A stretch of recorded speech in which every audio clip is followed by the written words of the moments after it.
All right, so moving on to the final segment, I'll be sharing my UFC 2023 award predictions. Now, I understand that UFC has plenty more awards that they hand out every calendar year. Way more way more awards that I will mention in this video. So I'm just giving a small glimpse of what I believe so far these respective fighters deserve these individual awards by the end of the calendar year 2023. So these are my UFC 2023 award predictions. Starting off with Moment of the Year, I'm going with Israel Adesanya to win this award, Moment of the Year, when he defeated Alexander Pereira to win the middleweight title back earlier this year in April of 2023. So in April, we saw that Israel Adesanya, one of the best middleweight fighters of all time in the UFC, went on to become a two-time middleweight champion when he finally defeated his rival Alex Pereira in UFC in April, winning that fight by KO in the second round. And he finally got the win over the rival after losing to him several times, and whether it's MMA, kickboxing, you name it. He lost to Alex Pereira several times, and Alex Pereira had his number. And finally, slayed the giant, beat the kryptonite that was eluding it. The final thing that was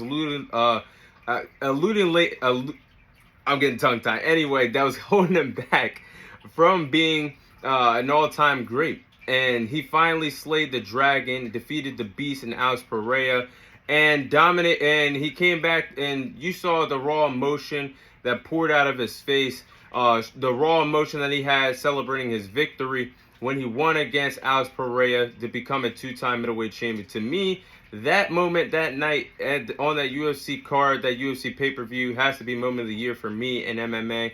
I'm going with Israel Adesanya to win Moment of the Year. Now, moving on to Men's Fighter of the Year, I'm going with Jon Jones. Jon Jones made his MMA return earlier this year, winning his fight after coming off a 3-year layoff. Last fought before this fight, prior to this fight, fought in February 2020. Went on to win this fight March 2023, 3 years later, coming off that layoff to win the vacant UFC heavyweight title, defeating Ciryl Gane. And he did it in dominating fashion. He won the fight by submission in the first round. Hardly broke a sweat in there. Fighting one of the best heavyweights that the UFC has to offer in Ciryl Gane. Jon Jones won that fight by submission, became a 2-division world champion, and continues to write his own chapter and his claim to being the greatest UFC fighter of all time. I think Jon Jones deserves to win Male Fighter of the Year. Then you look at Women's Fighter of the Year. I have to go with Amanda Nunes. Now, I understand that Amanda Nunes is no longer in the UFC. She officially retired this summer. But the way how Amanda Nunes retired, she retired on top of the world as a double champion. And the first ever women's UFC double champion in UFC history. In my opinion, I do believe that Amanda Nunes is the greatest women's fighter in MMA history. For what she did, she was a trailblazer for the sport of MMA inside the UFC organization. And in her final fight, she defeated Irene Aldana by decision by dominating the fight. She only fought once in the calendar year 2023 before hanging it up and calling it a career. But you have to put into consideration the circumstances. She retired as a double champion, retired the way as she did, and won her final fight in domination, winning that fight by decision. I think Amanda Nunes deserves to win Women's Fighter of the Year. And then, Most Improved Fighter, I'm going with Dricus du Plessis. If I said that wrong, I apologize. But Dricus had a greater performance against Robert Whittaker at UFC 290 by winning that fight in TKO in the second round during that main card of UFC 290. Now, this was a shock because Dricus was not supposed to win this fight. He was the heavy underdog. Robert Whittaker should have won this fight, but Dricus shocked the world and had that dominating performance and that TKO win in the second round to basically punch his ticket to a future middleweight championship fight against Israel Adesanya in the near future. But prior to that, Dricus was 5-0 in the UFC before fighting Robert Whittaker. but did not have the performance of the world to prove why he was going to be an elite fighter and an elite standout fighter in the middleweight division. He gets the biggest win of his career, beating Robert Whittaker by TKO in the second round at UFC 290. And he changed the landscape of the middleweight division. He could be on his way to winning his first middleweight title. I think he deserves to win Most Improved Fighter of the Year.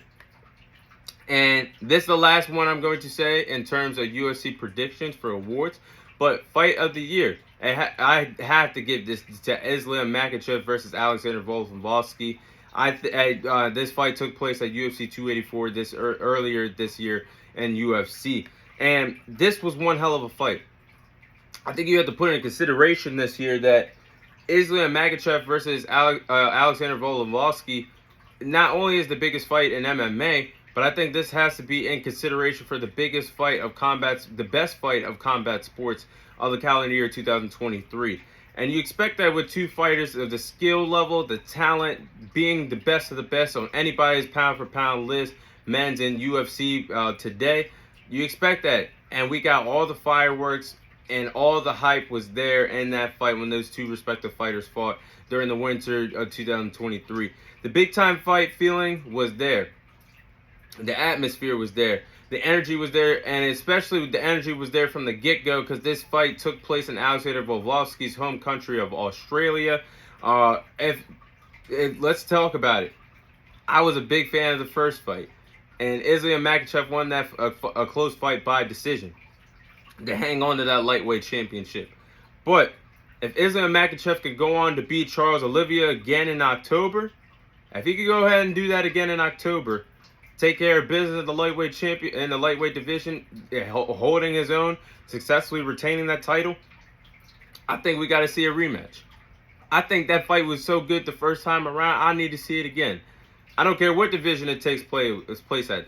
The flyweight division, where Alexander Volkanovski holds a title, or the lightweight division, where Islam Makhachev holds a title, and the first time these two fighters fought in the lightweight division for Islam Makhachev's lightweight title. Let me see it again. I need to see it again. Is Islam Makhachev could beat Charles Oliveira and the rematch between them two?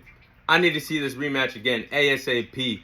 Early 2024, midpoint 2020. Bottom line, I need to see it again. That's how good of a fight it was the first time around. But those are my UFC 2023 award predictions, and that is all the time I have for you guys today. Thank you guys for watching. Thank you guys for listening. This is your host, Thomas Tyree, signing off, and I'll see you guys on next week's episode.